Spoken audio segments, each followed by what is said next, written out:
Oi, pessoal, aqui é a professora Isauri e hoje a gente vai ver como formar o imperativo em português. Vamos lá? Bom, o imperativo é um modo verbal muito utilizado para dar ordens, conselhos, instruções, indicações, por exemplo. Ok? O uso desse tempo verbal é muito frequente nos textos, que são receitas, manuais de instruções, bulas medicinais, placas e sinais, todos textos que dão orientações, que dão indicações de como algo ou algum procedimento deve ser feito. Ele conta com conjugação para nem todas as pessoas. Aí a gente vai ter uma diferença com os verbos que a gente viu até aqui, né, que eu tenho eu, você, ele, ela, gente, nós, vocês, eles e elas. Bom, no imperativo isso não vai acontecer. A gente vai ter conjugação para você no singular, minha segunda pessoa, e vocês no plural, ok? E também vamos ter para a primeira pessoa do plural, para o nós. Então, no imperativo só tem 3 conjugações: você, nós e vocês. Embora a conjugação do nós, geralmente, ela é substituída pelo futuro imediato no dia a dia, né? É uma conjugação que a gente vai encontrar muito provavelmente em textos escritos, mas dificilmente vamos ouvir alguém falando, né, nesse modo. Em vez das pessoas dizerem façamos o trabalho, elas vão dizer dessa maneira: vamos fazer o trabalho, certo? Então, a gente vai encontrar sim essa conjugação, mas dificilmente vai produzir ou vai ouvir essa conjugação espontaneamente. Bom, o imperativo, ele pode ser afirmativo, nesse caso a gente usa somente o verbo, como está aqui no exemplo, cante, seria a minha forma afirmativa, ou na forma negativa, acrescentando a palavra não na frente do verbo. Não cante, ok? Então eu tenho cante, afirmativo, não cante, negativo. Bom, como é que a gente vai formar o imperativo? Como é que a gente chega à conjugação do imperativo? A gente tem verbos regulares e verbos irregulares. Os regulares, eles derivam de uma conjugação que já existe, né? Que é a do presente do indicativo. Não a conjugação toda, a gente precisa só da primeira pessoa do singular, ou seja, da conjugação de eu no presente do indicativo. Aí a gente vai fazer umas pequenas modificações e vai chegar na conjugação do imperativo. Vamos ver como é que fica. Primeiro a gente vai ver com os verbos terminados em ar.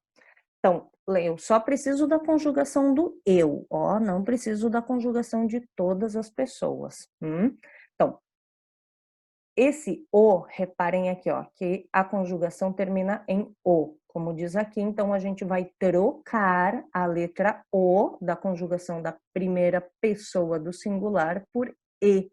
Então, de eu falo, a gente vai passar a fale. Fale, falemos, falem, certo? Então, para todos os verbos regulares no imperativo terminados em ar, a gente muda a letra o da primeira pessoa do presente do indicativo por e. Bem, agora para os verbos terminados em er e ir, que vem na sequência, a gente vai fazer a mesma coisa, a gente vai trocar essa letra o, só que a gente vai trocar ela por um a.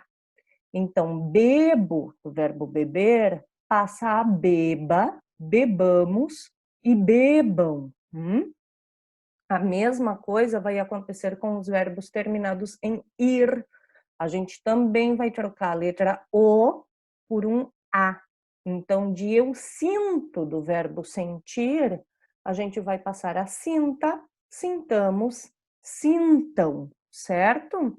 Então, vamos fazer aqui do ladinho um resuminho, para a gente lembrar então que só vamos ter 2 formas, por mais que eu tenha 3 conjugações, as conjugações dos verbos terminados em ar vão mudar de o para e. E as dos verbos terminados em er e ir, as duas vão mudar a letra O para A. E, obviamente, emos e em, que seria a terminação para o plural, certo?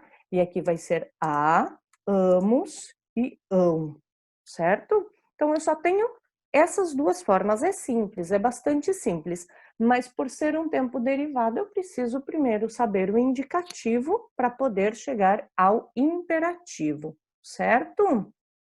Bom, que mais que eu preciso saber?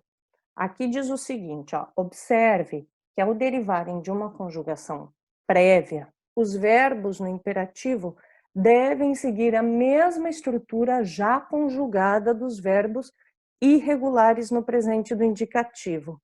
Chique, que isso quer dizer? Complicado? Não, simplesmente me explica que eu tenho que respeitar o que já está conjugado. Repare, o verbo por ele é muito irregular no presente do indicativo. Ele se transforma em ponho. Então, o que eu tenho que respeitar é essa conjugação que já existe aqui, ok? Então, de ponho, ele passa a ponha no imperativo, ponhamos e ponham. Fazer, que a gente está cansado de saber que é um verbo irregular, né? Eu faço com C cedilha, ele vai permanecer C cedilha no imperativo. Faça, façamos, façam. Outro exemplo, o verbo vir, venho, recebe NH, isso vai se manter aqui. Venha, venhamos, venham. O verbo trazer, né, que passa a ter G, trago, passa a traga, tragamos, tragam. E o verbo dizer, que segue o mesmo padrão, digo, vai ficar diga, digamos, digam. Então, o que eu preciso ter claro aqui, prestar bastante atenção que não é porque o verbo é irregular no presente do indicativo que ele vai ser irregular no imperativo, é todo o contrário. Se eu posso fazer essa transformação de mudar a última letra em todas as pessoas, e ter um imperativo padronizado, isso significa que no imperativo esse verbo é regular. Então, de ponho, eu passo a ponha. Ah, dá para fazer? Dá. Vamos pensar num outro verbo que não está aí, o verbo ter. Eu tenho, né? Eu tenho tantos anos. Esse tenho. Posso mudar a última letra O por um A e mudar a tenha? Será que dá para fazer isso? Dá. Tenha, tenhamos, tenham. Então, ele é regular no imperativo. Então, eu preciso saber, principalmente essas primeiras pessoas aqui que são irregulares, para poder fazer a transformação correta para o imperativo. Fora isso, eu não tenho nenhum outro problema com os regulares. Agora, quando é que eu tenho um verbo irregular no imperativo? Quando eu não posso fazer essa transformação, tá? Quando eu não posso sair da primeira pessoa do presente do indicativo e fazer uma conjugação padronizada, ok?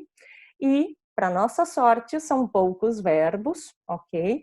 A gente vai ter esses verbos aqui, ok? São os verbos que não seguem nenhum padrão e não derivam de nenhuma outra conjugação. O verbo ser, o verbo estar, o verbo dar, o verbo ir, o verbo querer e o verbo saber, ok? Então, do verbo ser, a gente vai ter seja, sejamos e sejam, seja feliz, por exemplo, esteja, estejamos, estejam, estejam aqui amanhã às 8 da manhã.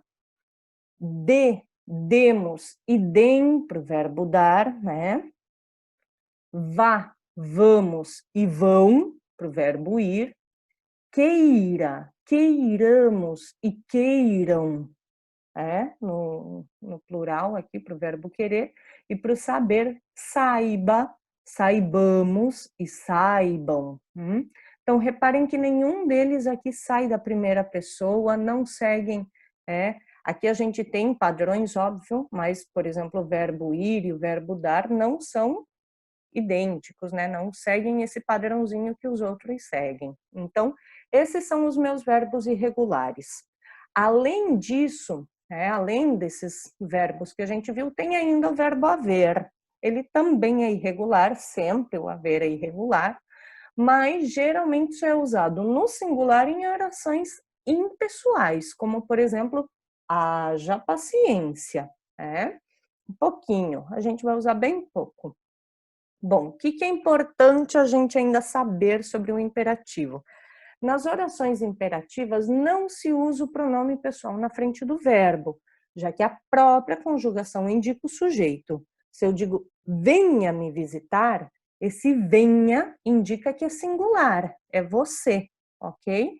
Justamente por eu não ter uma conjugação para todas as pessoas, as conjugações marcam exatamente que pessoa eu estou falando. Venha é você. Agora, se eu digo voltem cedo para casa, esse voltem está conjugado em vocês. Vocês voltem cedo para casa. Mas reparem que eu não preciso colocar esse sujeito aqui na frente. Só o verbo já é suficiente. Outra coisa, se o imperativo for usado para fazer um pedido ou uma solicitação, obviamente é recomendável a gente acrescentar um por favor depois do verbo, não custa nada, né? Feche a janela, por favor, e aí sim, isso já ganha um outro tom. Que mais? Aqui também é importante, ó. Na linguagem oral do dia a dia, o brasileiro costuma usar muito pouco o imperativo, já que esta forma verbal soa bastante autoritária para o ouvido do brasileiro, ok? Então, você conversando no dia a dia, vai perceber que frequentemente o imperativo é substituído por outros tempos verbais, pelo futuro imediato, pelo indicativo, pelo presente do indicativo ou por condicionais. Por exemplo, é muito frequente, em vez de dizer, fale mais baixo, a gente vai dizer fala mais baixo. E se fala do presente do indicativo. Vamos trabalhar, o futuro imediato para o nós vai ser muito mais usado o futuro imediato, ou muitas vezes, em vez de dizer faça isso para mim, a gente coloca em tom de pergunta e questiona, você poderia fazer isso para mim?